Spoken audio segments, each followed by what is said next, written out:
இதோ நிக்கிறாளே இந்த நாடகக்காரி.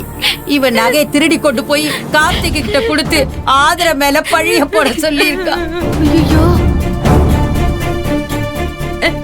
கூட இருந்தே குழி பறிக்கிறதுக்கு தான் இவ கரையா புத்துக்குள்ள பாம்பு பூந்த மாதிரி இந்த வீட்டுக்குள்ள வந்திருக்காப்பா.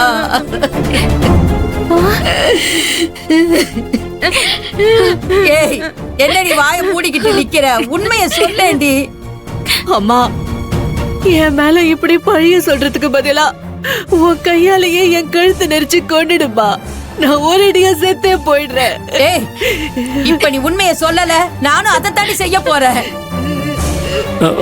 பாட்டி, நாங்க நிராதரவா நின்னப்போ எங்களுக்கு ஆதரவும் அடைக்கலமும் கொடுத்தது ஆதர சிஸ்டர் தான்.